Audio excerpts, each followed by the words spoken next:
Boom, shakalaka boom. You've tuned in to the free-range human show of choice, your daily dose of reality radio. It starts right now.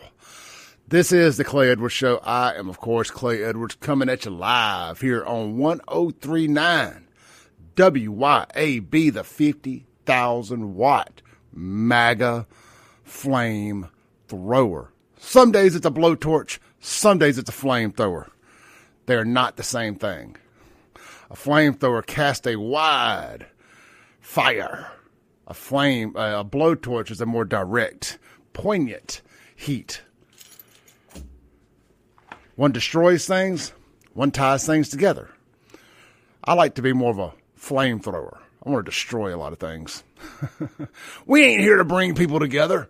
We're here to tear them apart, break them down like a three-piece chicken dinner. Good morning to everybody out there. We're streaming worldwide on the Mazda of Jackson live stream. Your daily dose of reality radio. Your daily dose of reality live streaming. We're on all your favorite social media platforms at SaveJXN. It can be found on Instagram, straight flexing. At this point, I may be the only person that knows that song. Anyway, we're on Instagram, X, YouTube, and Facebook.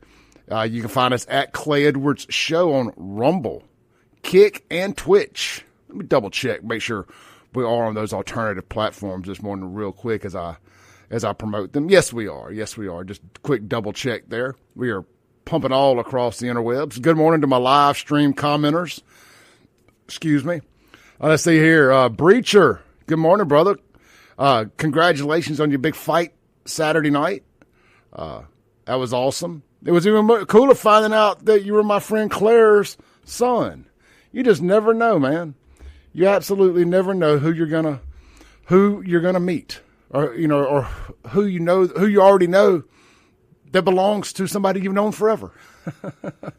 My daughter and your mom ended up working together at some point. So anyway, small world. So that was cool. Let's see here. Good morning, Jeremy. Good morning to my boy Justin. And let's see, my boy Justin, a.k.a. Stickered, my favorite bartender from Martin's Livingston. Y'all swing by Martin's Livingston today. It's hump day. Y'all know what that means? That means it's Meatloaf Wednesday at either Martin's location, downtown Jackson or Livingston out there. And if you sit at the bar, you can see my boy, Justin. Here's our moderator on the YouTube live chat. Does the Lord's work over there for free. And just a good dude, man. Supports everything we do. Even donates super chats to the show. And I mean, I take care of him when I get the opportunity as well. But he takes better care of me than I get to take care of him. And man, what a cool deal that is to have people that care enough about what you do to do stuff like that, to extend their time. Shout out to little Nikki as well, another one of our moderators there. Much love, much appreciated. You know, we have a Facebook group too. You can find it by just searching Clay Edwards Show. We don't have a Clay Edwards Show Facebook page. We have a Clay Edwards Show Facebook group. And I got a few moderators there. I forget who all it is off the top of my head. There's 6 or 7 of them that volunteered, so I made them all mods.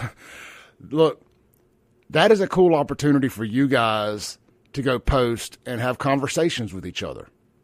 And it's a lot of like-minded people, a lot of people who disagree. That's fine, too. We're never going to get better at anything we do if we only talk to people we agree with. Sean Yerkeron, for example, is somebody that I don't agree with everything Sean says. Sean doesn't agree with everything I say. But, when you talk to people you disagree with, one or two things happens, right? You're either going to, A, change your mind, or B, be more resolute in your initial belief. What can be wrong about either one of those? You end up right either way. So anyway, I don't know. Point being, get over there, feel free to start conversations, and you can have conversations and disagree with people. And I forgot to hit live on Instagram. Anyway, you go over there and start conversations and meet new people. And you don't have to be rude to do it. I know me telling people you don't have to be rude. I'm only rude when people are rude to me first. If y'all see me popping off on somebody in the comment section, it's because they were rude first and they deserved for me to be rude to them. So we're going to have Sean on the show in the next segment coming up at 7:20, and we're going to talk about the latest updates on the Jackson the Jackson corruption stuff. And we're approaching the cutoff date for any plea deals. Will we see a plea? I mean, I wonder what the poly market, Sean, if you're listening this morning, see if you can find what the poly market odds are, if there are any, on if any of these guys are going to take a plea deal or not. But anyway, so yesterday I wrote a long, I guess I'll call it an essay or an op-ed, and I should have titled it Dear Black People. But I didn't, because it's not pointed towards all black people. And of course, that's always the crux of this conversation, about race and whatnot, is people think if you talk about one set of black people, that you must be talking about them all. And that's just never been true. And I've ad nauseum tried to be very clear about that. But sadly, amongst a lot of the black demographic, there's this, I don't know if it's the I'm my brother's keeper stuff, or if it's the people who have never lived in Jackson or around the chaos of Jackson, or, around the true just ghetto areas, and just that be around the hood rats, and, and the folks with 5, 6 vowels in their names, and just all of that, to have really lived around the fatherless, like in a place like Jackson, and just all the carnage and chaos and Democrat death culture that comes with that. But I feel like I've had a word for it. It's like a ghetto inferiority complex for black folks who have grown up away from that. But because of hip hop culture, or just the culture, they feel like they have to defend those folks and their actions. And that's why me and a lot of the black folks from Rankin County get sideways with each other. Because they feel like if they punk Clay, or if they were to get at me, that would somehow get them street cred with the Jackson folks. And I'm not making this up. Again, I tell a story about the time that a sitting Board of Alderman member and his posse followed me and stalked me around and my family around, wanting to jump me at the Brandon Mardi Gras parade a couple years ago. That wasn't a figment of my imagination. Like, I don't know these people. Didn't even know we had a black alderman in Brandon until that night. And these are people who clearly only know me from the internet. And it's just like, they want to jump on me because, like I say, it's got to be like this ghetto inferiority complex. Like, we'll show them Jackson blacks who the hardest of the hard are. It don't make any sense. You've got a good life out here. Why you want to get sucked into that ghetto nonsense? So, it's obvious I have a complicated relationship with African Americans, with a large group of African Americans, based on the fact that I grew up in Jackson. My family owned businesses that catered to blacks in Jackson for 40 plus years on Lynch Street. Then I owned a nightclub for nearly 10 years. And 8 of those years, we catered to a 99% black audience. I was always the minority in my friend sets. Spent a lot of effort, time, energy with majority black friends trying to erase racism. So anyway, I wrote an op-ed yesterday. I spent about 3 hours writing this thing, and I'll be the first to tell you, I absolutely do run things through AI to clean up the grammar and to kind of fix the run-on sentences sometimes. And, just tighten it up, make it easier for you guys to read. So I'm going to read a piece that I wrote real quick. And this is on my Facebook page at SaveJXN. And the title of it is, and it was inspired by the George Floyd stuff and the 6-year anniversary of George Floyd's drug overdose, suicide by overdose. And it's called From Equals to Enemies, the Betrayal That Followed George Floyd by Clay Edwards. So I'm going to read this to y'all real quick. It says, I don't care what anyone says. And before I get started, I'm doing this because I want y'all to understand why I feel the way I feel and why I do the things I do. and why I've taken the path that I've chosen, as I feel like I'm not the only person that feels this way. So anyway, it's titled Equals to Enemies. I don't care what anyone says. The scars left on America by the George Floyd riots, the BLM movement, and everything that followed will never fully heal. Too much water has passed under the bridge. Too many accusations were hurled at us by the other side over something that had zero to do with us. Accusations that cannot simply be forgiven or forgotten.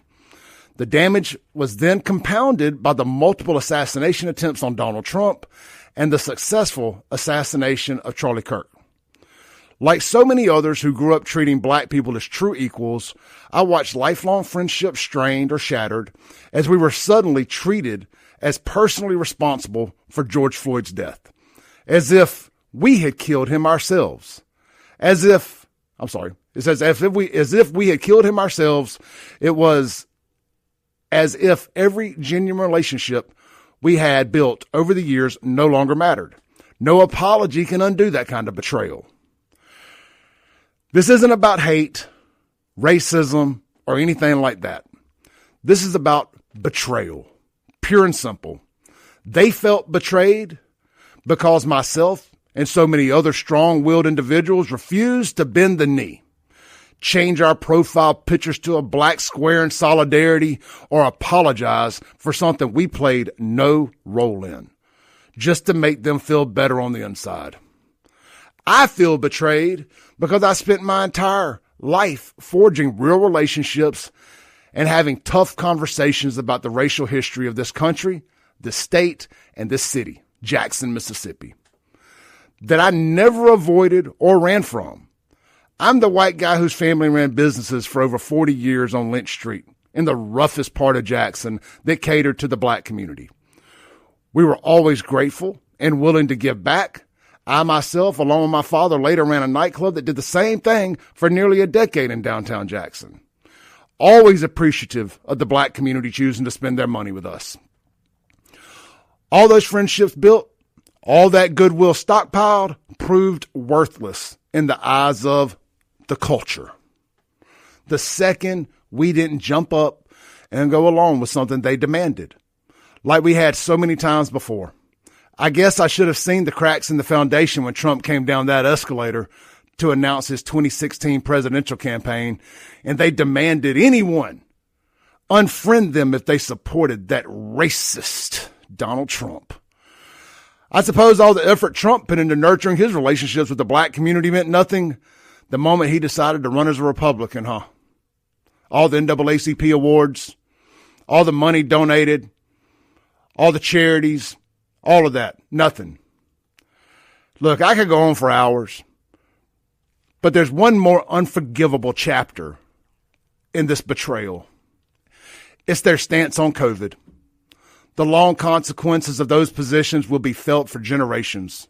Small businesses shuttered forever, family members forced to die alone, school closures that rob children of critical years, mask mandates, and policies driven more by fear than facts. Elections have consequences, and the leaders they championed inflicted wounds we may not fully understand for another 10 to 15 years. We're already seeing the developmental setbacks in young kids who wore masks for years during formative stages of their lives, all because fear of a virus replaced common sense and resilience. Instead of focusing on their personal health and strength, too many of those chose to panic. And that same mindset helped deliver 4 years of the Biden-Harris regime, with all the damage that followed. As a proud flag-waving member of Gen X, my generation did all it could to erase racism, just to have 40-plus years of blood, sweat, and tears nuked over Donald Trump and then George Floyd, both men none of us have ever met nor ever will. This divide runs deeper than politics or race. It's a fundamental breakdown of trust that may never be repaired. And that, my friend, sums up Democrat death culture and why I feel the way I do and why I will no longer, well, it ain't like I'm just starting this today. It's why something inside me broke back in about 2021. And I just said, I won't forgive you all for what you've done. I never will. Now, you're welcome to come and apologize, and we can have a conversation. You can come back and say, Clay, I was scared. I believed MSNBC. I believed CNN. I believed what they said. I was scared, Clay. I apologize. And we can have a conversation. But I can damn sure promise you one thing. I will not be apologizing for the 40 years of my life that I spent bending over backwards to not see color, to treat my black friends equally, to actually never even use the damn phrase, my black friends. You were just my friends. And I was damn proud of that. I didn't grow up in a house of racist parents. And the things I've heard about my parents and my family, anytime you get in y'all's feelings, anytime somebody backs baby in a corner, very disgusting.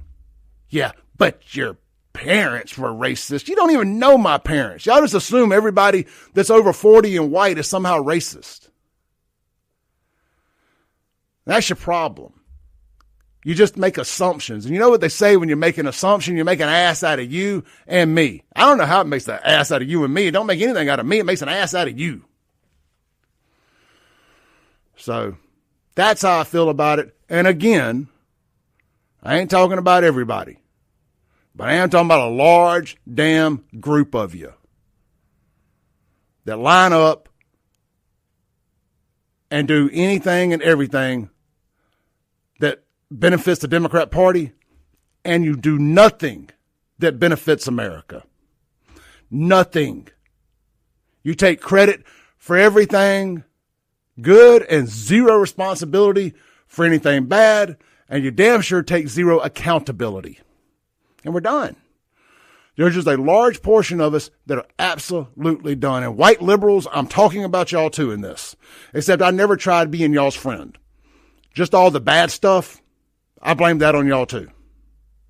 I never tried to nurture my relationship and friendships with the white liberal, the outside agitator. Anyway, let's take a break. When we come back, we're going to have Shaun Yurtkuran, attorney at law, discussing, well, something right along these very lines. These idiot politicians that they elected, that they championed, and that did tons of damage to this city during COVID. That closed small businesses, forced them right out of town, while their buddies at the strip clubs and illegal nightclubs got to stay open so they could hang out at them. Man, I could go on and on for hours. Let's take a break. We'll be right back. This is the Clay Edwards Show, 103.9 WYAB.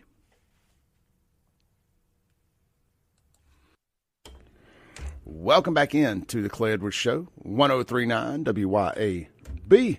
Real quick, before we get to Shaun Yurtkuran, this segment is going to be brought to you by our good friends over at Deviney Rental and Equipment.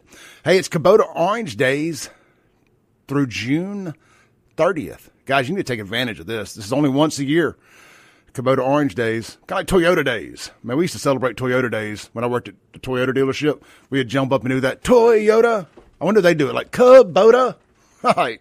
Anyway, now through June 30th, take advantage of Kubota Orange Days at Deviney Rental and Supply, featuring big savings, including 0% financing offers or $1,000 or thousands off select tractors, mowers, and equipment. From tractors and zero-turn mowers to excavators and skid steers, Deviney offers a full lineup of high-performance equipment to handle any job, big or small. Serving Mississippi for over 50 years, Deviney's knowledgeable team is committed to helping you find the right equipment with dependable service and support. Deviney Rental and Equipment, located in Madison, Highway 51 near Gluckstadt, and Jackson at Spring Ridge Road just south of I-20.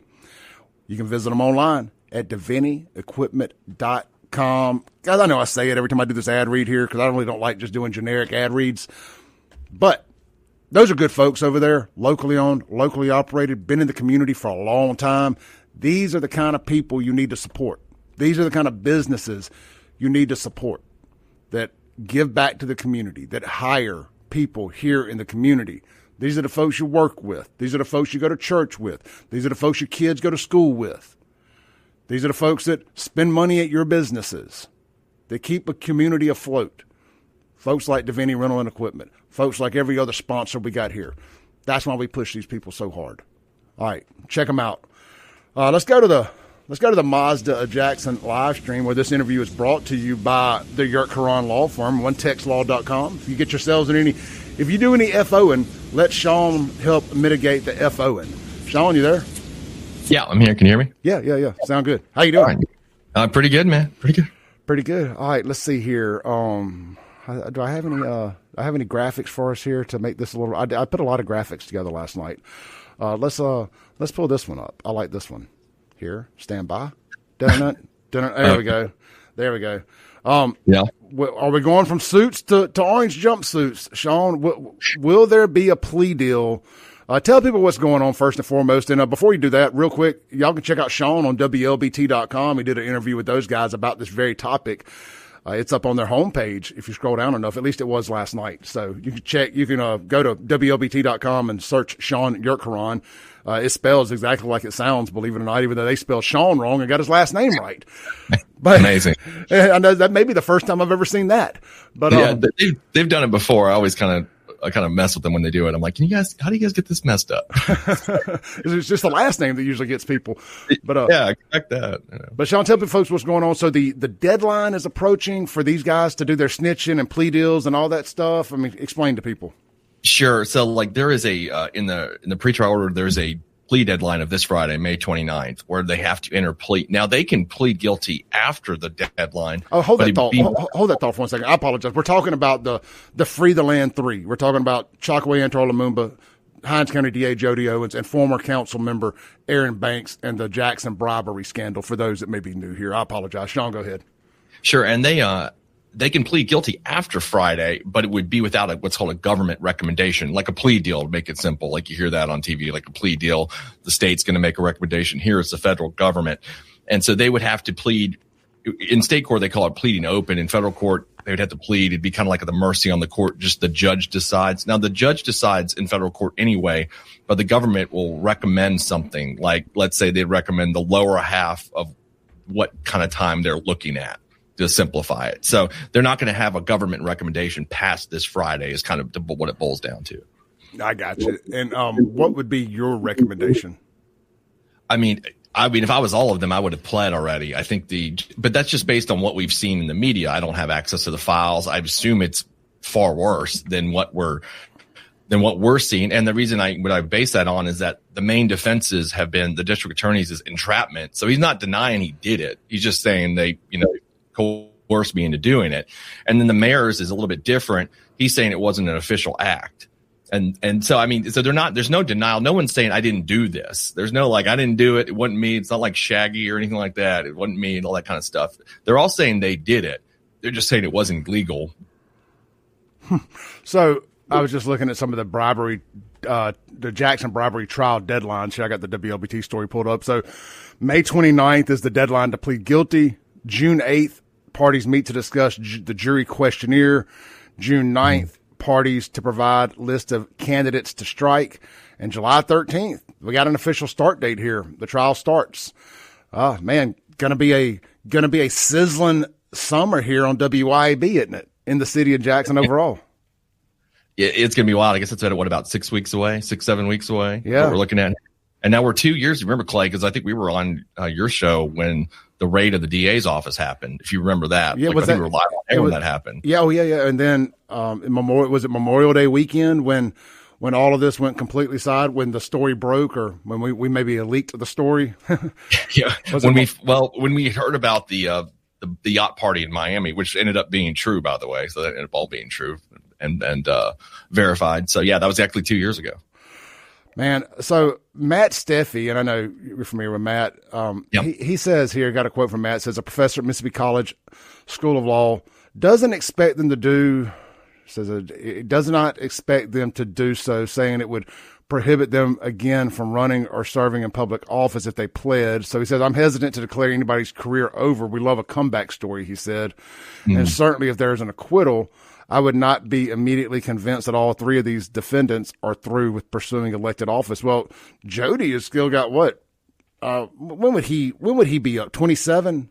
27. He's up for re-election in 2027. Yeah, so he's got a lot on his plate. He's got to try to defeat this and at some point start campaigning. At some point, if he were able to defeat this successfully, and I read Professor Steffi's comment. I mean, he's not wrong that this would obviously, if you did a felony under state law, they could not hold office. But I mean, you got to kind of weigh that of, okay, am I worried about my political career or I'm worried about my behind? I mean, like which way do you go with that? And if your defense is I did it, but here's why, which essentially is what this boils down to. I mean, that's a heck of a gamble. That's a heck of a gamble that you're playing with the jury, because I think at the end of the day, what a jury does is they say, yeah, that's cool, but you could have said no. And I think that most people, that resonates with most people, and that's on the government side. And then another thing is, you got to think about it this way. They're trying to say they're going to get all 12 to say not guilty. I think that's basically impossible. Their best hope is they have one juror hang it up. So this thing is actually going to be retried, or they're going to plead guilty, or something's going to happen to it if there's in the result of a mistrial or hung jury. So I think if they're looking at this like a possible not guilty, I think that's basically impossible. I'd really be shocked if that's something you see, because you're going to have such a wide swath of jurors from 18 different counties across central Mississippi. And to get all 12 of them, whoever's on that jury, good luck. And I think they're getting a false sense of hope based on the DiBiase result as well. Absolutely, which is, if they looked at it, is not factually similar whatsoever. Like there's no similarity. They were both in federal court. Yeah, and I've tried to make the example of, there's like being in sales, you understand the difference in tangible versus non-tangible. Insurance is something that's non-tangible or intangible, however you want to properly say that. It's not something you can touch, hold, and feel. And tangible is something like my phone. I can touch, hold, feel that. I can drive my car. I can wear my clothes. It's easier to sell tangible stuff. Well, these two trials are kind of similar, right? What they did was, there's tangible evidence that they're guilty of what they're accused of, and they've admitted it. Now, I'm not sure about Aaron, but Chokwe and Jody haven't denied that they did this thing, and there's legitimate evidence. Where the DiBiase trial was more of them trying to paint a picture of guilt and explain why, even though he may not have known it was illegal, or vice versa. They were having to explain and paint an untangible image. Does that make sense between the two? And I think that's the comparison, where you've got clear guilt here. You have something you can touch, smell, look, see, the money, the checks, the photos, and their admissions. Where the DiBiase was more of you're having to create this and convince people from scratch that this was a crime.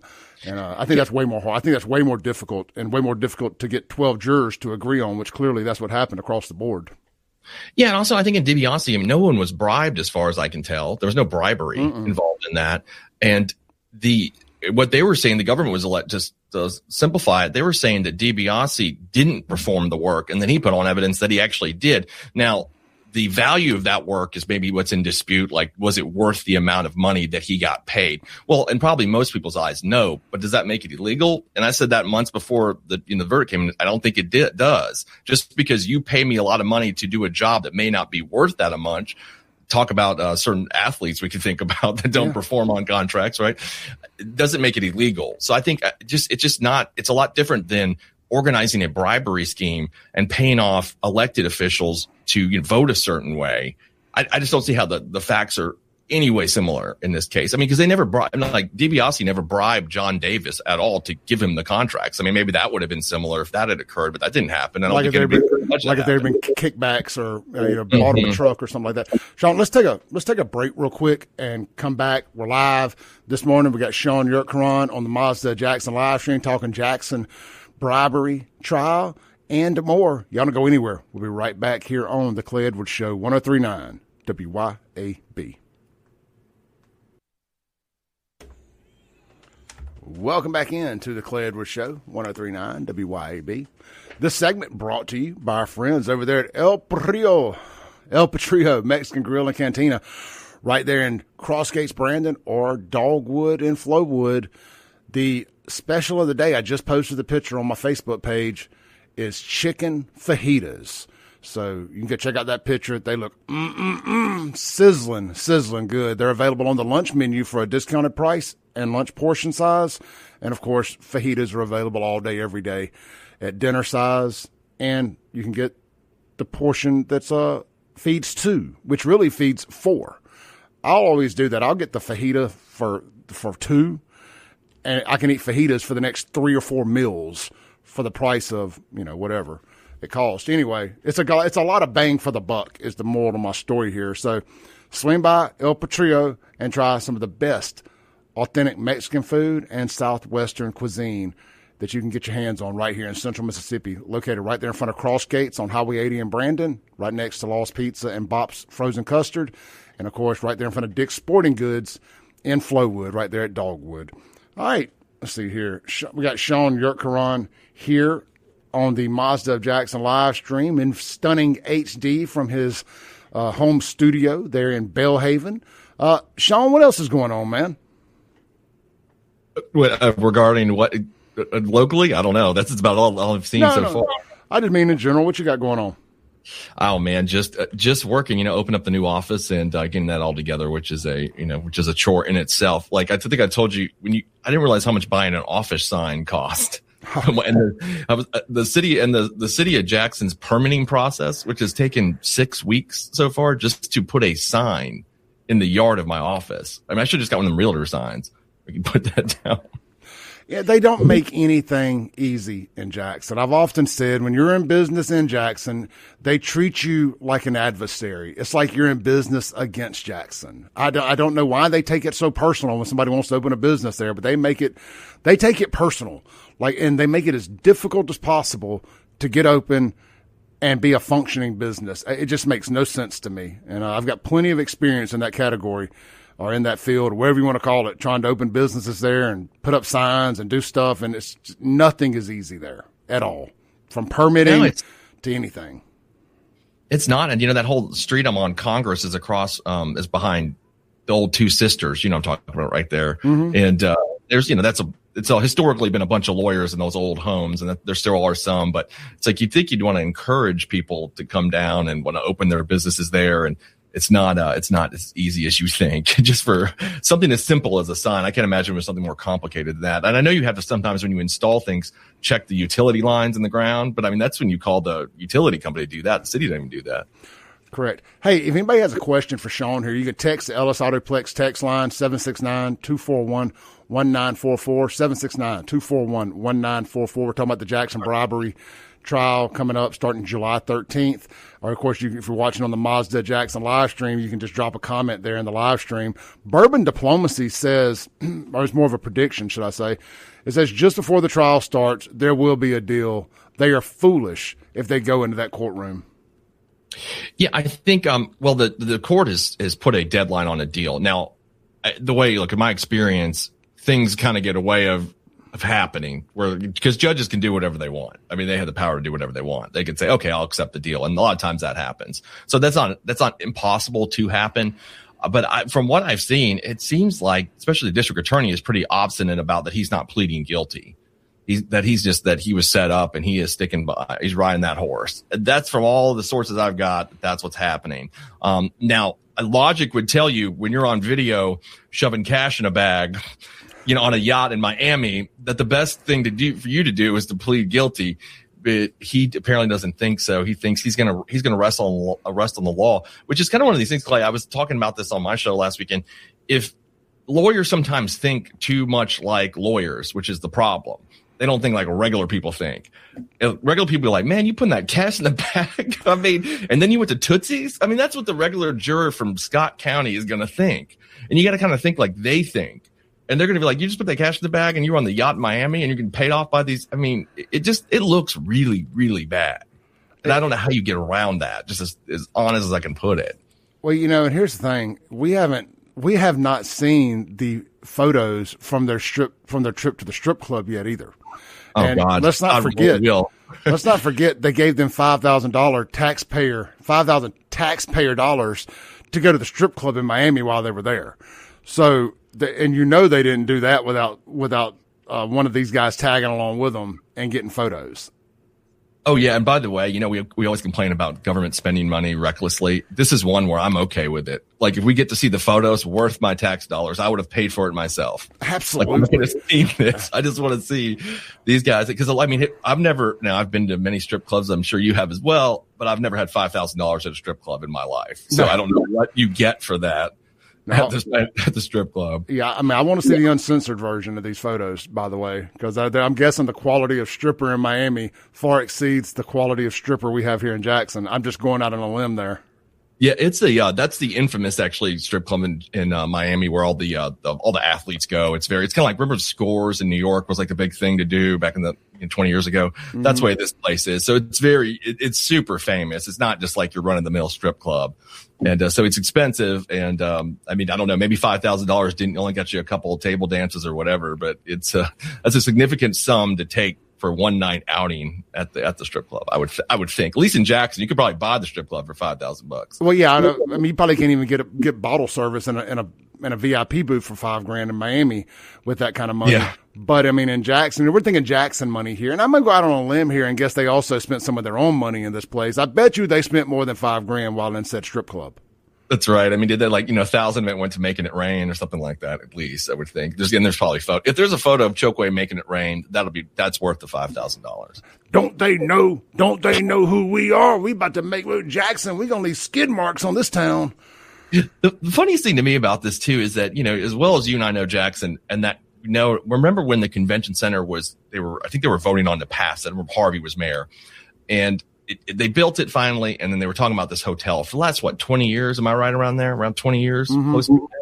I mean, it wasn't that in demand of a project, obviously, considering there hasn't been a hotel there for 20 years. So I always think to myself, like, was the bribery necessary? Yeah, I know there was another bid competing, you know what I'm saying? But that would, if you know the history, if you know Jackson enough, you know that the other bid probably would have fell through anyway. So you really never even need to bribe anybody. You could have got this project without all of that. Well, in my mind, at least. Well, this was a fake project, though, so actually you weren't getting anything. No, what I'm saying is, because there was supposed to be another competing bid. Oh, yeah. And I mean, you know how things work in Jackson, like that person. I mean, look, Fair Street, have you seen that built up? No, that's not happened. No. So, I mean, I think that, your odds are that if you really want something, you want to, I mean, somebody just bought the Pinnacle building for 10 cents like a few months ago. I mean, you could get what you want in Jackson relatively cheaply, I think, without having to bribe people. Quick question here. We got a hard out here coming up, but Bourbon Diplomacy just said, "Hey, Sean, talk about the evidence used to get an indictment, and then the amount of evidence that the government will have in court." That feels like that's a long answer, but if you can do a short version of it. Sure. I mean, indictment, you don't have your own lawyer in there if you're the defendant, and it's just, you don't need, when you take a case to a jury, it has to be beyond a reasonable doubt. And the indictment standard is much lower than that. They always say you can indict a ham sandwich. You better believe it. An indictment doesn't really mean a whole lot. It's the standard before the jury, which is beyond a reasonable doubt, which is much more difficult.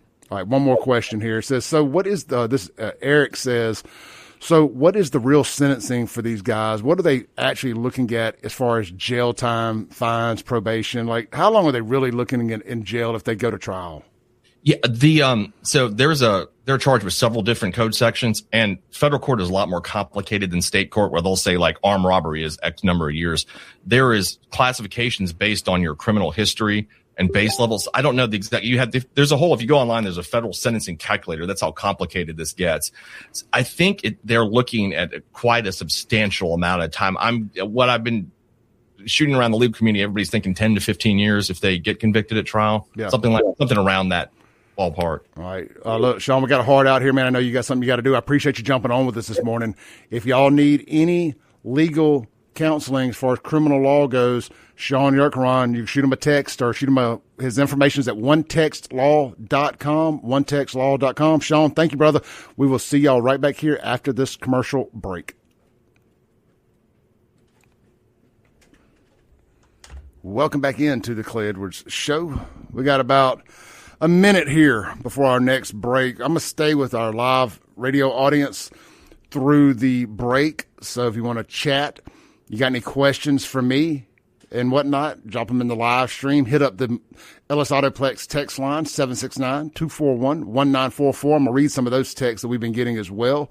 We got a whole nother hour to go. The next hour is going to be open forum here on the Clay Edwards Show. So whatever you guys want to talk about, I want to talk about it. So hit me up. Drop some topic suggestions in the comments on the live stream, the Mazda Jackson live stream, or shoot them to me on the text line, the Ellis Autoplex text line, 769-241-1944. Y'all don't go anywhere on Radio Land. We'll be right back in 7 minutes on the Clay Edwards Show, 103.9 WYAB.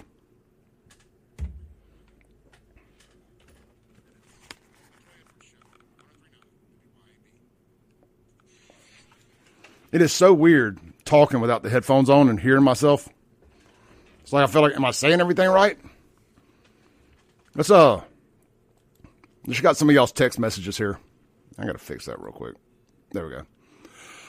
All right, let's see. I'm going to start back up at the top a little bit because I'm pretty sure y'all maybe had some great things to say about my phenomenal monologue, my essay. Eric says, man, we had a great time at the concert last night. Thanks for the tickets. Yeah, look, I got some really cool photos from some of our listeners. We gave away 6 tickets in 2 different sections last night. 4 of them were side by side by side by side. Then the other 4 were actually side by side by side by side too, because 2 of y'all got to sit by my favorite Uber driver and his wife, Jason Odom. I hooked Jason up with a pair of tickets for doing a favor for me a couple of weeks ago. Brought me some smokes from Big Apple. And so we had 4 pair of Clay Edwards Show listeners, all sitting together in 2 different sections. So that was really cool, man. I appreciate the photos, and hopefully y'all made friends with some like-minded individuals. So the show looked great, man. I was just wore out, man. I was wore slap out from Memorial Day and working that fight the other night. I'm old, man. I'm old. Just being places for a long time wear me out. Being off work makes me tired. But yeah, man, you're welcome, Eric. I'm glad y'all had a good time, brother. Let's see here. Gary says, good morning, my brother Clay. Jeremy says, skin folks are in fact actually kin folks, no matter what they say. You know, there's a lot to that, man. If you're just tuning in, I did an essay on my Facebook page last night about my complicated relationship with the black community. And it is not me saying that I'm racist or anything like that. I know that's how it's going to be portrayed because I said, it's just frank, I have a hard time letting go of what happened and what they did post George Floyd, post Donald Trump announcing his presidency. Just the reaction, the petty reaction they had to all that over the last 10 years has just nuked race relations in this country. And I took it really, really fucking personal. You know, people I've been friends with my whole life telling me, if you voting for that racist Donald Trump, you can just unfriend me. Are we talking about on social media or are we talking about real life? Because I'm going to do both. Your request is my demand, is my command. You know? So, some folks were saying same thing happened when Reagan was president. You know, I just said, man, they lost their minds and they let 40 years of friendship, and I'm not talking about 40 years with any one person, but I just mean over time, basically 40, 45 years of being friends with people, go up in smoke over something that we have no control over. I mean, I can make an honest to God.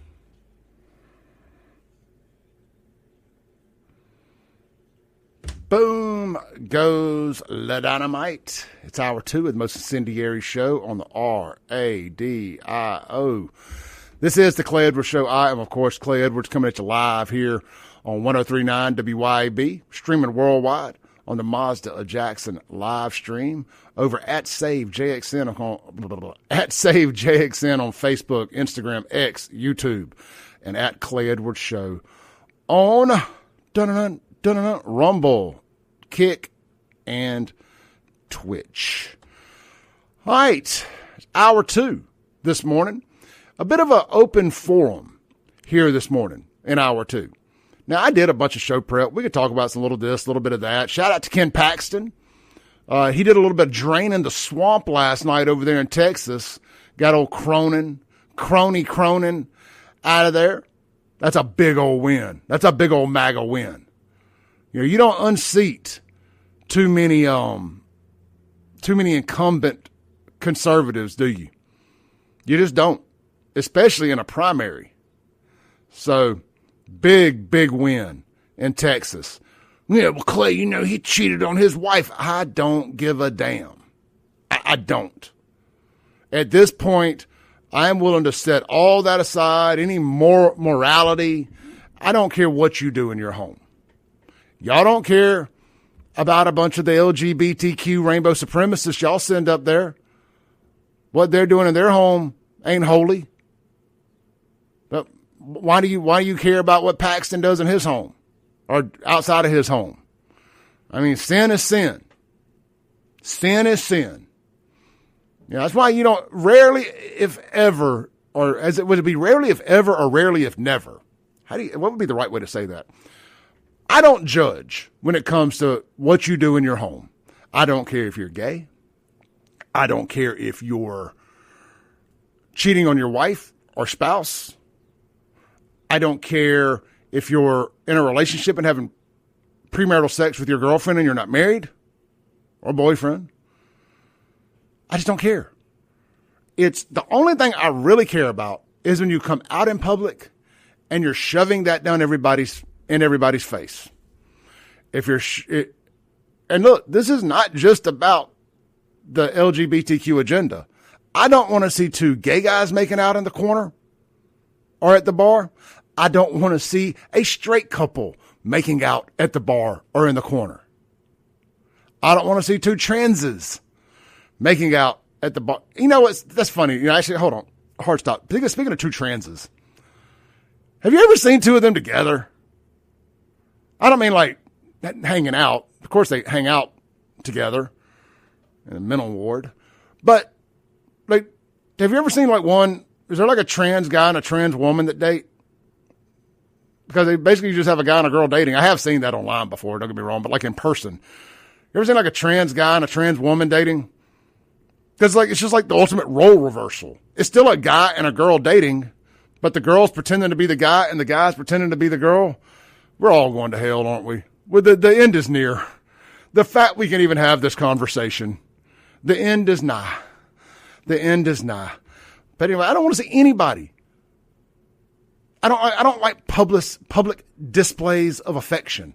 I don't even like holding hands with my girlfriends out in public. And I said plural just because I mean any of them over the years, like now or prior. I'm not a big public display of affection guy. Don't get me wrong. I've had too many drinks before and, done some kissing sitting at the bar. I'll be the first to admit it. But it was gross and I shouldn't have done it. I apologize to anybody who had to see it. But anyway, I digress. Shout out to Ken Paxton. Well, that took a dark turn, didn't it? Yeah, big win over in Texas last night. Man, I'd like to see some of that energy in Mississippi. Unseat some of these rhinos around here with some primary wins. You need to start primarying these folks a little bit more. Yeah, but it's going to take some folks with some money. And for goodness sake, if you're going to hire a political team to get behind you, don't hire a bunch of bumbling idiots. I mean, spend the money with good folks who know what they're doing. I ain't going to name any names, good or bad, but do your research. Talk to folks. If you're thinking about running for office and you need a legitimate team, you need a campaign manager, holler at me and I will get you in touch with some people who can recommend the right people. People who are sitting in office right now. Currently elected officials on statewide and local levels who can direct you, who can send you in the right direction. I'm not going to refer anybody, but I can refer you to some people who can. Don't go get rooked. Let's see here. Man, I did some research the other day about reparations, about why reparations would be a bad thing. It would absolutely destroy America. And I can see if I can find it here. Well, let me search. Let's see here. Reparations. I was trying to say, it's like if we ever would just give them what they wanted. I'll find it during the next break here, because I had a really good essay put together about why reparations would be bad for America and be even worse for the black community. It's like, anyway, I don't want to type it here in live time. I'll have to find it. But let's go back to the live stream and read some more of y'all's comments here. Let's do that. Man, y'all are on fire this morning. We got a good audience on the live stream. Breacher says, was that your girl with you Saturday? She shook my hand when I came to see if you were walking out with me to the ring. Confused me at the moment, but I didn't think much of it. Yes, that was my girlfriend with me at the fight Saturday night. That was definitely my girlfriend at the fight Saturday night. Oh, let's see here. David says, welfare is reparations. And I agree with that 100%. We have been given reparations. Y'all have got your reparations. And I half jokingly say all the time, and my reparations for having to put up with what y'all did to Jackson is my social media platforms being monetized and me being able to profit off your pain and suffering and your Democrat death culture. And I make no qualms about it. I have zero sympathy or empathy or regrets or doubts or anything about the joy it gives me knowing that every time I do a story, post a picture, make a video, give out an FAFO award, and make just a little bit of money talking about y'all, that is my reparations. It feels good. Clay Edwards got reparations before y'all. How you like that? Like, where are our reparations for what y'all have done to the capital city and other great American cities that you've taken over and voted into absolute third world hellholes? I mean, you've all done this through politicians and minority set-asides and all of that nonsense. What y'all have done to Jackson and other cities, it should be studied. It really should. And the audacity you have to claim you invented everything when the motherland is still a bunch of mud huts and fighting tribes. Surely all the astronauts, engineers, and scientists didn't get sent over here on slave ships. Surely some smart people got left behind. Stop it.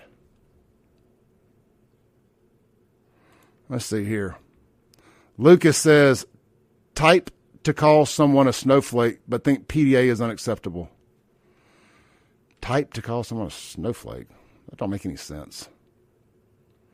I don't think I'm understanding you. Maybe you're responding to somebody and I don't see.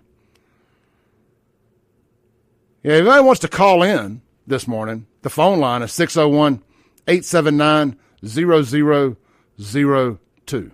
601-879-0002. This person, Zach Scott, says, a vote for Trump is a vote to protect pedos, but mods can't allow that. How is voting for Trump? See, this is what blows my mind. A vote for Trump, they're talking about the Epstein list. The entire list has been released. The entire files, whatever you want to call it, has been released. And we told all of you that it was never going to be enough for you. This thing had been so built up. I mean, I was one of the people who stood on here for 4 years, 5 years, screaming about the Epstein list. We want the list. Release the list.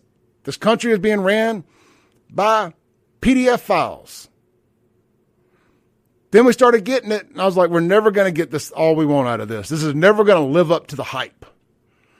I mean, just anything short of Bill Clinton, Obama.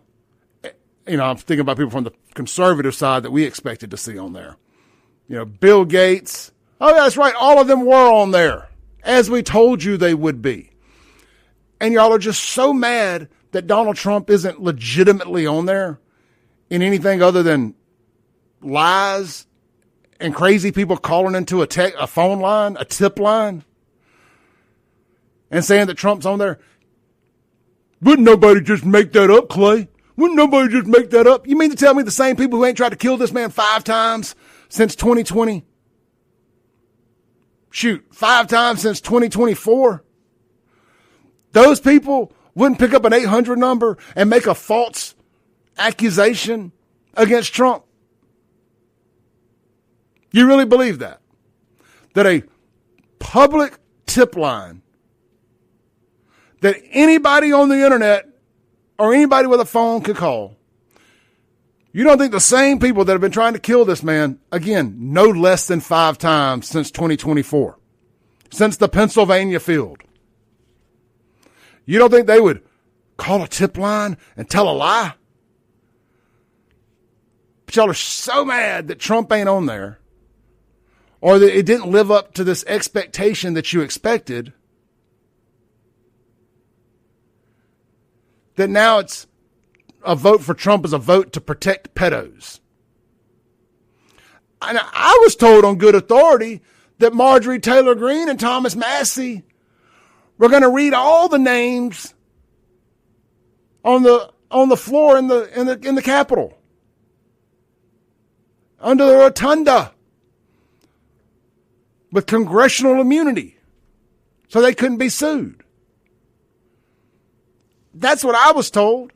And I'm going to say this with a big allegedly, the alleged Epstein victims that they've been trotting out there in front of everybody, because I don't think that they were victims. One of them said, I didn't even know I'd been human trafficked till 2019. What do you mean you didn't know? Was you just whoring for free?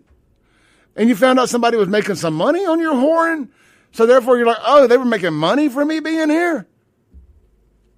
So I must have been trafficked? Yeah, look, I have no doubt that Epstein was a filthy, filthy pedophile. And I'm not clearing Epstein of anything here.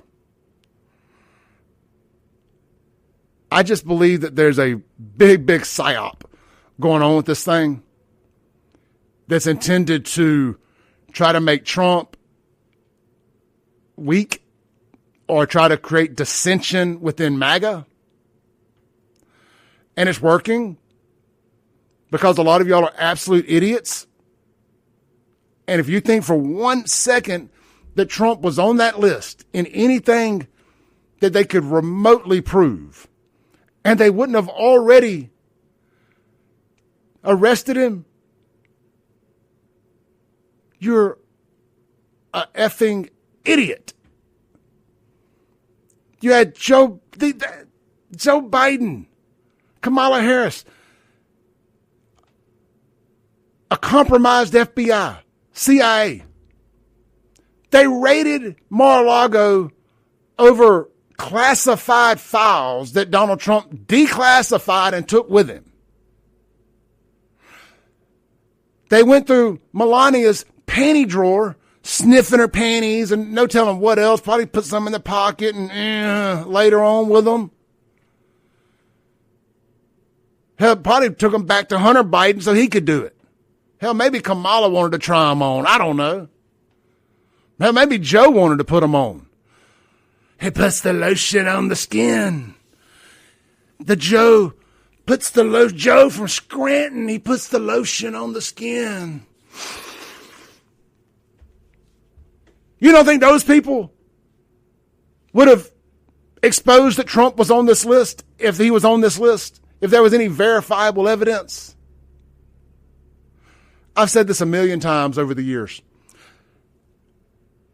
If there had been, let's just say, for example, that there was photos or video that existed of this, and their favorite son, the favorite Democrat son, Obama, Black Jesus, I mean, other than George Floyd, the other Black Jesus, Obama, if releasing this information, there had been no way to protect Obama from being drugged down in it, they would have sunk Obama to the bottom of the ocean to have gotten rid of Trump. And said, sorry, not sorry, you have to die for our sins. Trump is nowhere near that list in any legitimate fashion. But Clay, there's pictures of him and Epstein together. Rich people run in similar circles. Tell me you've never been around wealthy people without telling me you've never been around wealthy and powerful people. I learned it really quick the minute I got into this business and started going to some of these political hobnobs. These people end up at the same places. They know a lot of the same people. They have a lot of the same bankers, financiers, whatever you want to call it. Anyway, I hate talking about Epstein because it's just a low information conversation. There's a group of fake Republicans, panicking, and they're the same people. Ironically, it's not funny.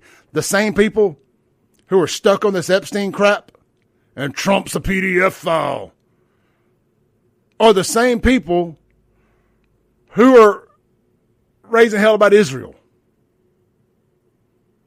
They're the same ones ate up with Israel derangement syndrome. Epstein derangement syndrome, Israel derangement syndrome, apparently caused Trump derangement syndrome. And it's the same group of people. These conservative podcasters, influencers, and NPC bots. They're going to drive this country off a cliff, what's left of the damn cliff after the Democrats and their compadres have already destroyed it. Idiots. Let's take a break. We'll be right back. This is the Clay Edwards Show, 103.9 WYAB.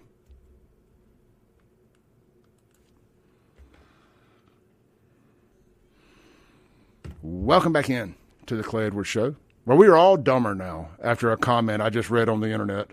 I'll read that for y'all here in just a second. But first, this segment brought to you by our friends over at Grills of Mississippi. Guys, swing by there today. Go ahead. I know it's Wednesday. You need to start planning for your weekend here. We had a bit of a gully washer, storm over the Memorial Day holiday. Maybe you didn't get to grill. Maybe you did. But look, go ahead and plan to grill again this weekend or make up for last weekend by starting your week at Grills of Mississippi. They got some great specials going on pellets from the Southeast, from trees grown in the Southeast. These are for your pellet smokers. You don't want those pellets from the big box stores. That is from trees that are grown in Utah, in the desert. Why would you want trees from a dry environment? You want trees from a tropical environment with lots of rain, like Mississippi, Tennessee, Alabama, the SEC footprint. They burn longer. They don't have the dust that the other pellets have. They're not going to mess up your smokers like the other ones will. Anyway, those high-quality pellets, the ones you can actually taste the flavor in, they're available at Grills of Mississippi exclusively. Swing by there today.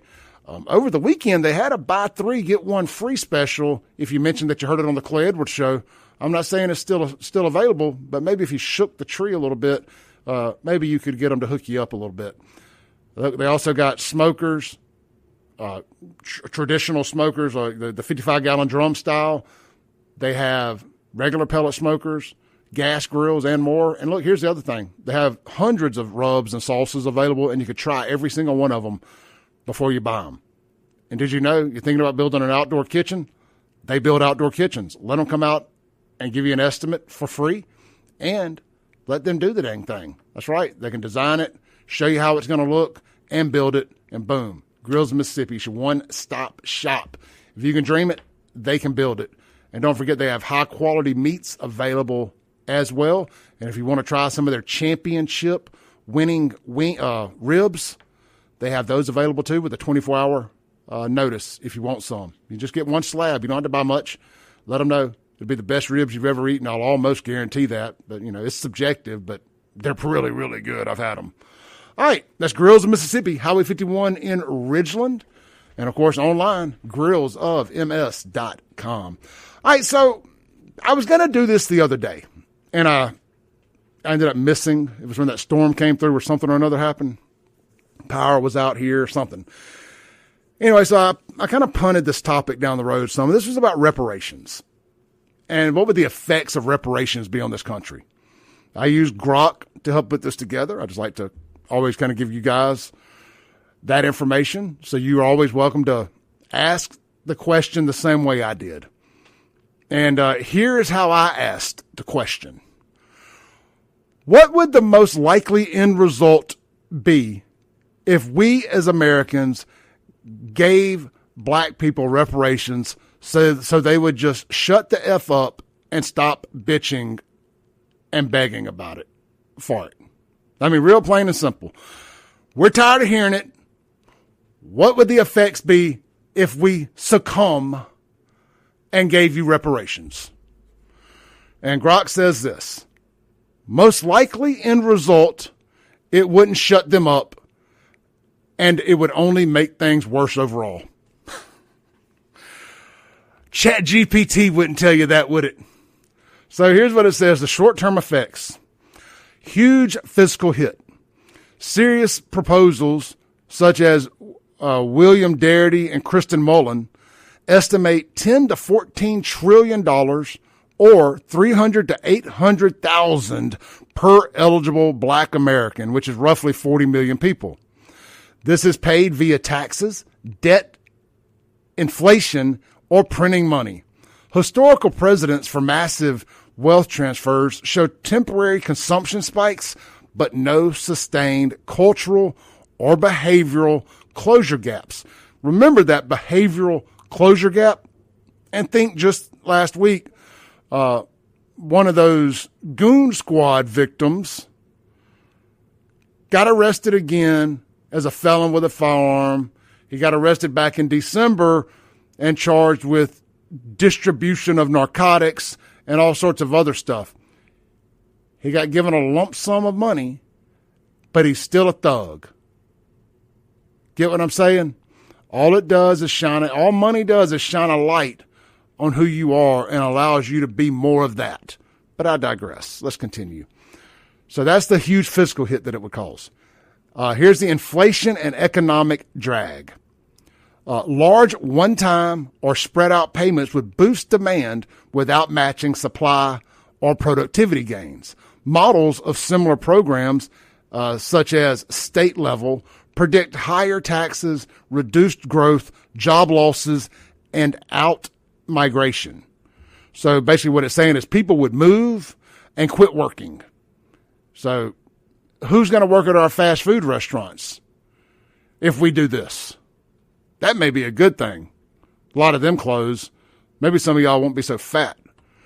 Anyway, long-term grievance. It says long-term. Grievances don't end. This is the core reality. No major historical example shows cash reparations permanently ending complaints or demands. Paint me shocked. You mean the people who are never going to be satisfied won't be satisfied? It says activist incentives reward perpetual victimhood. Post-1960s Great Society transfers, trillions in means-tested aid, affirmative action, set-asides, coincided with persistent or worsening gaps in family structure. Black single motherhood is up 70% plus. Crime rates, says the FBI data, shows black males 15 to 24 have homicide offending rates 20 to 50 times higher than white males in similar brackets, and wealth despite trillions spent. So we hit that yesterday, right? And that's ironic that it picked that exact age gap. The 15 to 24-year-old black males, out of every 100,000, 207 of them are murderers, according to FBI statistics. That is insane. All right, so it says polls show 77% of black Americans support reparations, but only 18 to 30% of whites support it. I would like to know who these idiots are. Anyway, it says paying it would fuel backlash. Quote, we paid now what? It says while recipients and activists shift to, this ain't enough money, and continuing to complain about interest or ongoing systemic or new issues. reparations for mass incarceration, climate, and redlining. It's given a bunch of examples here, and I don't know how to properly read that for y'all, so this might sound a little clunky. But basically just saying that you're a bunch of idiots, and you'll never be happy. Continuing. It says a human pattern. Groups with grievances, such as Native Americans with their treaties, casinos, Japanese intermittent payments, Holocaust survivors, rarely declare mission accomplished or disband success breeds further claims. Anyway, basically saying that you're never going to be happy. And we have evidence that says when we do this, you're still never happy. Your grievances still exist. So it says group outcome gaps. Reparations address past injustice, but poorly fix present distributions. It says cognitive IQ averages, impulse control, and time preference differences explain much of persistent gaps, even after SES controls, see adoption studies, regression analysis. And it says wealth gaps are minus 800,000 household on average, but transfers don't rewrite two-parent households, education values, or crime patterns that drive outcomes. Basically saying that it doesn't matter how much money we give you, it still ain't going to fix that you ain't got but one parent in the house, and it's usually the mom, and that your crime patterns and low IQs ain't going to change. Then it says small-scale analogs, e.g. black farmer payouts, COVID stimulus, show mixed uptake on wealth building, home ownership, business formation versus consumption. Pretty much says you're going to go buy a bunch of crap that you don't need versus invest into long-term businesses and wealth building opportunities. And here's the interesting part here where it says a political and social fallout. It says polarization would intensify. 70% plus overall opposition of this thing. Non-black groups such as whites, Asians, Hispanics would resent funding it while facing their own issues, and it could accelerate, quote, tribal politics. Oh, yeah. Yeah. Y'all want to talk about bringing the Klan back and all of this stuff? I absolutely believe that if you gave black folks at $300,000 to $800,000 each on everybody else's dime, you would absolutely bring back hate groups. 100% guarantee it. Hell, those people over at the SPLC are going to be mad they didn't get their cut. Continuing on, it says there's a moral hazard. Signals that loud grievance pay encourages similar demands from other groups. Oh, you can bet your ass that if you give them $300,000 to $800,000 each, Clay Edwards is going to want his as well. Absolutely. I ain't working no mo if y'all do that. No, sir. Bottom line, the shut the F up goal fails the hardest. Basically just saying that my initial question was, if we give them reparations, will they shut the F up about it? And the bottom line says, no, they will not shut the F up about it. It says grievance culture is self-sustaining. Reparations would be a one-time wealth transfer with massive cost, limited mobility gains for the group average, and guaranteed new demands, saying that, quote, reparations weren't enough. Real progress tracks behavior, culture, two parents, education, low crime, more than transfers, saying that if you want real progress for the black community or any other group that's wanting reparations or grievances satisfied, you need to start by fixing your problems that you currently have. Like, just because you're poor and in poverty, not having kids with multiple men you have no intentions on being with or marrying, and of course, getting a job and not having low impulse control and resulting to shooting people as soon as you have a public disagreement with somebody or private. Let's see here. It says real progress experience. So it says, as seen in immigrant groups, closing gaps without ancestral payouts, history and data say this trades short-term quiet for long-term louder division. So I know that sounded kind of clunky trying to read all that. It didn't really lay it out in a way that suited best for me rereading it or me reading it to y'all. But you get the point. All the data out there suggests that if we were to give you reparations or give them reparations, it would just make everything 100 times worse. They would blow it immediately. for the most part.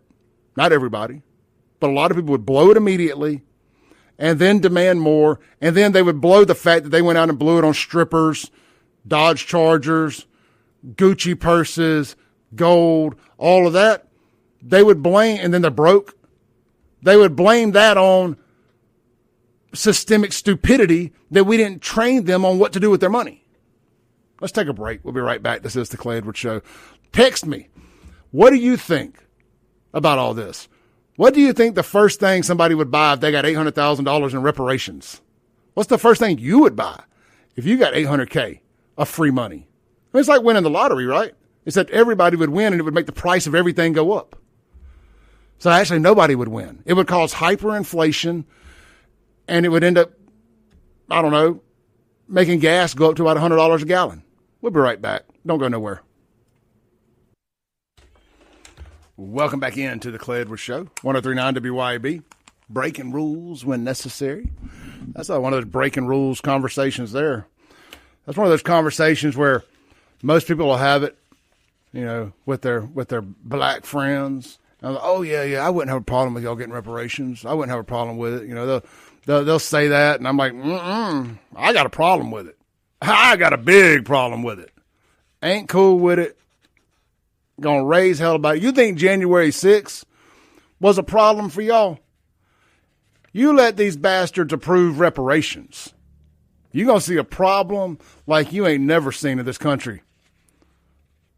There will be, what's the word I'm looking for? Second Amendment accessories taken to the next insurrection, unlike the first one. If they approve reparations in this country, absolutely. There will be.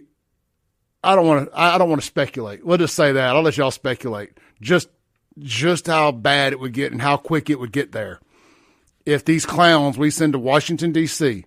voted to do that, to give these folks reparations.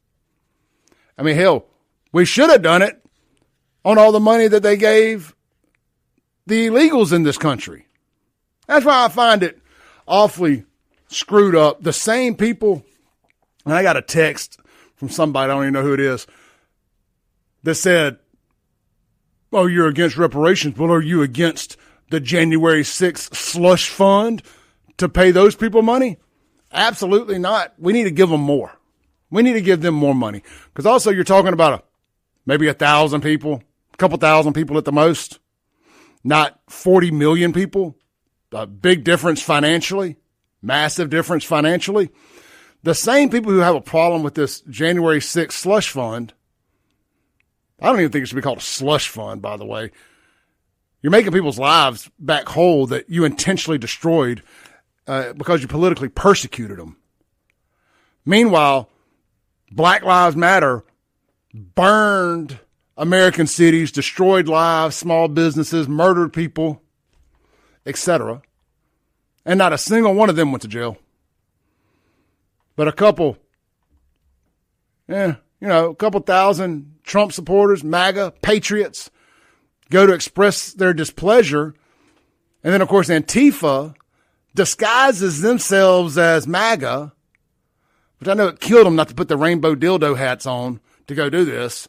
But they dressed up as patriots, the CIA, the FBI, and they started all that rioting. And then it was monkey see, monkey do after that. And if you don't think that's what happened, you're an idiot. You're a blazing idiot. But I digress. The same people who are against that J6 Make People Right Fund are the same ones that think we should give every illegal that snuck across the border 40 acres, a mule, a car, a cell phone, and an endless stream of income, while we leave our veterans out homeless in the streets, while we lock up political patriots out of revenge because they dared to upset Nancy Pelosi and Joe Biden. They did that to teach conservatives a lesson, to show us that we better not ever think about protesting politically again. And I'm going to tell you, it worked. I ain't taking my butt nowhere near a political rally, protest. Y'all can have that crap. It don't work anyway. They ain't arresting Clay. You ain't pinging my cell phone and doing all that crap and blaming me on anything. But yeah, that worked. That worked. Conservatives aren't allowed to protest. They call it racist. They call us super spreaders, insurrectionists. But anyway, this texter said, so you're against that slush fund? So we're not going to make these people's lives right? Also, it's a big difference in paying somebody back for what the country and for what the federal government intentionally destroyed. And also, we're not talking about their ancestors. These are the actual first person, the people that were persecuted, the people that were locked up. And we're not talking about just J6ers either. We're talking about Trump's attorneys. We're talking about people inside Trump's administration. We're talking about journalists. A lot of people were persecuted by the Biden administration for being Trump associates, for having the audacity to show up to the Save the Steal rally or Block the Steal, whatever it was called, the J6 rally. We're not talking about people's ancestors that were slaves. So you're talking about giving a bunch of people today money that ain't owed a damn thing. They were never a slave. I mean, they're a slave now to the Democrat plantation, but they ain't slaves. And I've said this before, and I'll say it again, and I know it's controversial. But you know what? I think a lot of black folks out there need to be way more thankful and appreciative of the hell that their ancestors went through, because they still have a much better life here in America today because of all that, because they got plucked out of the jungle, put on a ship, and sent over here to be slaves, and why they paid a mighty hefty price. And I'm thankful for the work they did and for everything they did. Their ancestors should be as well, because it's a way better life over here than over there living in a damn mud hut. I know y'all don't like hearing that. I know y'all think that Africa would be some great metropolis, flying cars, teleportation, medical accomplishments, space adventures. You know, because everybody was just an astronaut, an engineer, a scientist, a great inventor. But I don't think it was. I don't. I'm a pattern recognition expert, and the patterns suggest that that's not what it would be over there, because that's not what it is now. You should be grateful that you get to be in this country, just like I'm grateful for my ancestors coming over here and putting in the efforts to make this country great. My ancestors came over here. I'm a direct descendant of one of the original crew that came over here on the Ninta, the Pinta, and the Santa Maria and the Mayflower. Original, an OG bloodline. I am your tribal chief. Not a single slave owner in my family. Not a single one. Can you Democrats say the same thing? You white liberals? I know you can't. Let's take our last break, come back, land the plane. This is the Clay Edwards Show. We'll be right back here on 103.9 WYAB.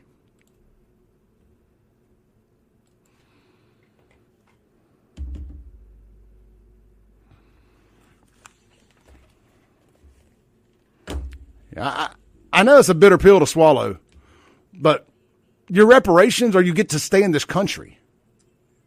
You're in a great place. You've got it better here than you would anywhere else in the world. Anywhere else in the world, you got it better here. How do I know that? Well, because when you look at the border and everybody's coming across the border, ain't a single white person, one of them. They're all coming from countries led by black and brown people. Black and brown people are fleeing countries controlled by black and brown people.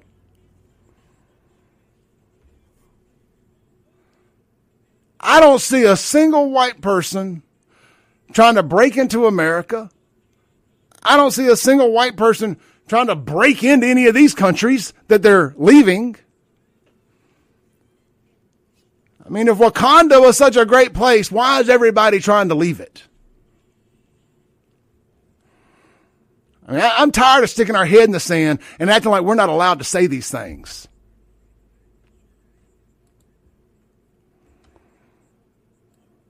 I mean, this is just facts.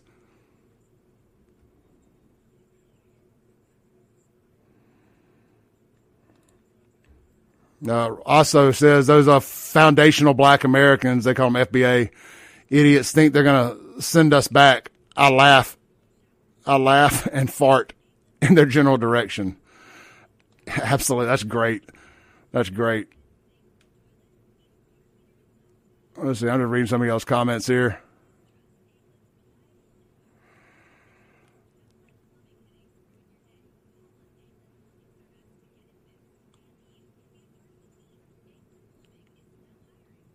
You know, my timeline's a little out of whack. Y'all get what I'm saying, man. My folks came over here. They were OG. My bloodline traces back to the Mayflower.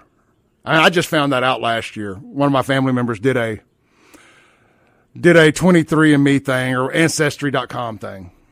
And I was like, hell yeah, that makes sense. That makes sense. I'm an OG.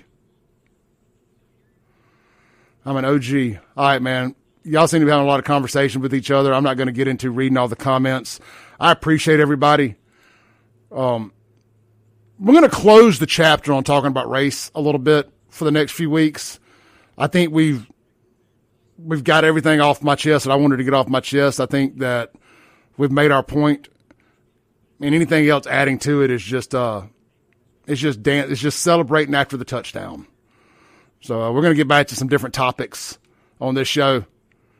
But I wanted to kind of close the book on this particular topic for a while.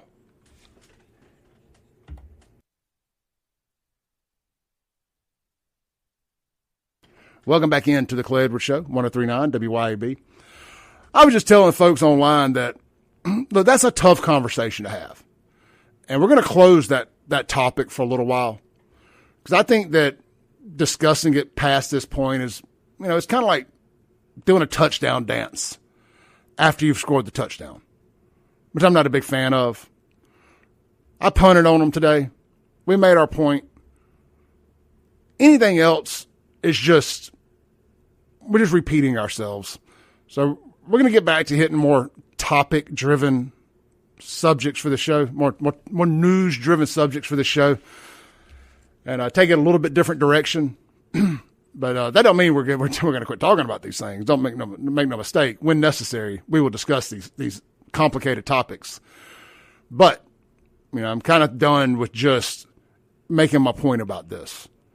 I think that the anniversary of George Floyd's drug-induced suicide and the last couple of days is enough. We've made our point. So we're going to shift gears, as I like to say, and get back to discussing what's going on in the world, get back to talking about Donald Trump, and we'll be covering, of course, the Jackson corruption trial, bribery trial come July. And I will get back to going after the rainbow supremacy and all of the things that we enjoy doing around here. But I definitely wanted to spend some time the last couple of days explaining to the people in the back of the class why we're mad. So I'll see y'all tomorrow. Be blessed. Peace.